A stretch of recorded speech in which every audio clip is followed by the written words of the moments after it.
My name is Karen Ruth Osapir. I'm 28 years old and I'm an architect by profession and an entrepreneur by heart. So architecture has been an interesting journey for me because it's something I wanted to do. But entrepreneurship has also played a huge role because I am someone who likes trying new things. So I had to, merge the two together.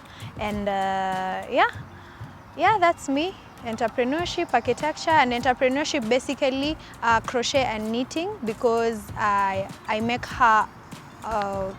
yarn knit garments and house accessories using yarn. So that is my main entrepreneurial businesses. What inspired me to venture into knitting and crochet is growing up I used to see my mom knit and crochet. So she would knit and crochet with those vitamba za meza, and she taught our house helps, our nannies, how to do it too. So I had a lot of knitters and crocheters around me, and I'd watch. I didn't really take part in it at that time, but I'd watch and see how it was done, and I kind of just got the skill. So the time I touched hook and knitting and yarn, I didn't need to be taught. I knew what to do, and that's how my journey began. Yeah, so I learned it from my mother and started it as a business specifically in 2015, and yeah, I got my unique skills, my unique style from trying out new things. So with my architectural background, we sketch a lot, we design buildings and we come up with concepts. So I applied that in my crochet and design journey. So I would just, find something I'd want to express. For example, I want something that's comfortable, something that's cozy. So I would sketch that down and feel like what would make me comfortable and cozy. Then I'd sketch that and start working on it. How I started, in 2015 I was in first year of campus, and life was lifing. I needed pocket money, I needed money to do, extracurricular activities, I needed money to buy myself things. So I decided to put my skills to use because I knew very well I could knit and crochet well. So I wanted to find a way to make it earn me money. So I started with one beanie, posted it online, and a classmate of mine asked for it and was like, "Are you selling it?" And I told them, "Yeah, I'm selling it." And that was my first purchase. So when it was bought, I figured I need to, position myself in a certain way. Earlier on, I didn't know anything about, business, packaging, sourcing materials. I would basically just go to a shop that has yarn and get the yarn and make whatever the client wants. But with time, I found out, there are wholesale shops, there are shops that are more affordable if you buy larger quantities. And with time, I got to know the best places to buy yarn and the best places to buy yarn for a business like mine. First and foremost, I would say I have a piece called Bow number 3. I did a line called the Bow series. The Bow series is basically a series that is measuring on a colorway. I used 12 colors for all the pieces in the Bow series. So I was challenging myself to use 12 colors in one item and not make it look weird. And I actually achieved that because the Bow series is a hit. So Bow number 3 specifically stood out to me because it's a crochet piece and it's very bulby and bulky and warm. So this is a piece that you can wear, for a casual evening out, or you can put it on top of a nice dress and it will still not take away from the outfit. So that is one of my favorite pieces. And basically that's the concept behind the Bow series. Basically, the materials I need to use for knitting and crochet is the knitting needles and yarn and crochet hooks. So those are like the main things you need.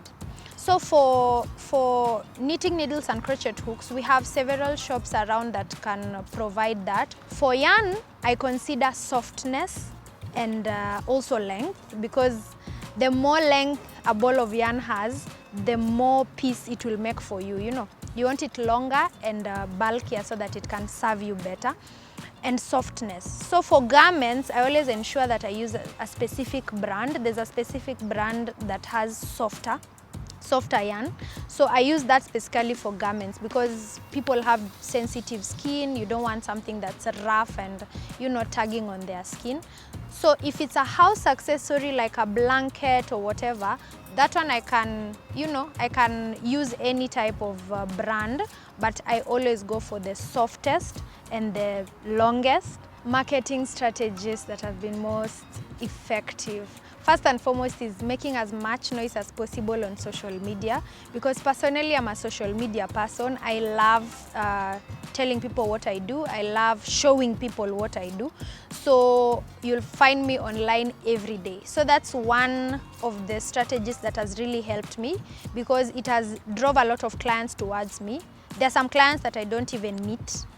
They just order online, they give me their measurements, they say the colors, they specify the colors, I do their order and I send it to them. So social media platforms have been a very great way for me to market myself, and you know, I've gained a lot of clients, buying clients who have, you know, found me on social media and have made orders. Yeah.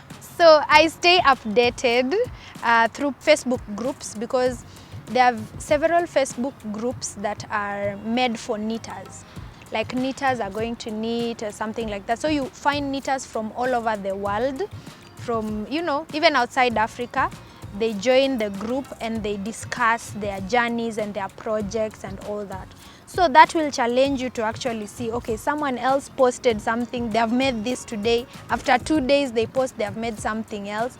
So, you know, it gives you a challenge to be like, okay, what am I doing as a knitter and crocheter? And it also challenges you to learn more stitches and patterns that you didn't know anything about. Yeah, so that's how I stay updated.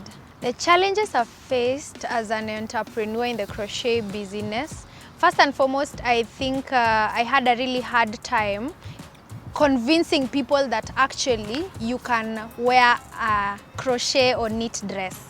Because a lot of questions I used to get is, sasa mvua ikinyesha, isn't it heavy, isn't it too hot? You know, that's when, back when I was starting, guys were very skeptical. Guys were so used to the normal, you know, clothes, but now I had to prove to them that it's actually possible. And I did that by actually wearing them myself. So I used to go to class wearing a crochet top. I go to town, you know, to buy yarn wearing a crochet top. And then later I advanced to dresses. So whenever I'd have events, I wear my own dinner dresses, crochet or knit dinner dresses. When I have events, kuna baridi, I wear my sweaters. So that way people are actually like, you can actually wear a crochet dress. But that was the main challenge I faced, because people were looking at it as impractical per se. They were like, this is a seasonal thing. I don't need a crochet dress because I'll only wear it during winter. Yeah. So that was the main challenge. I maintain and balance my architectural world and yarn crafting life by joining them together.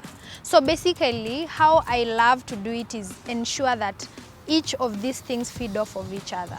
So I'd really lean on architectural concepts on my crochet designs and vice versa.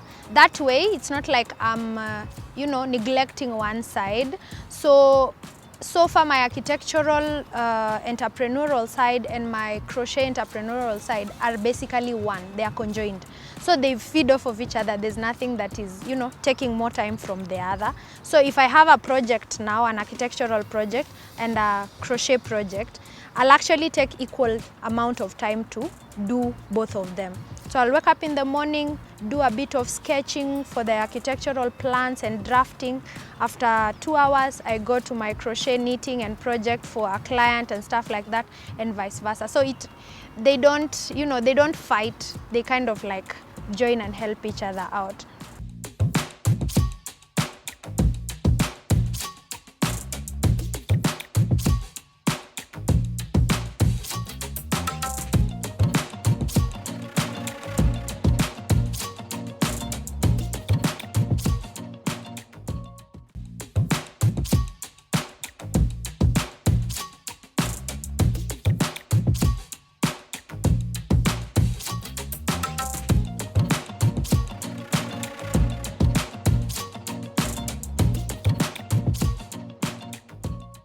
How I price my pieces, first and foremost, I usually look at the quantity of yarn I'm going to use.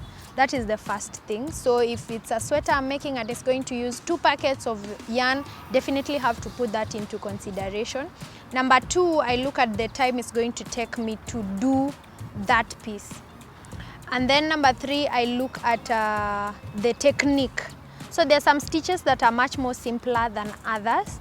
So that will play a huge role. So the tougher the technique, the longer the period of time and the more yarn it will take to make a piece is going to be equivalent to, you know, a higher price.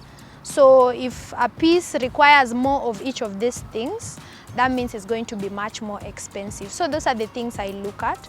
I usually put more emphasis on valuing my craft, the craft itself. And we know that skills and crafts and talents are actually priceless.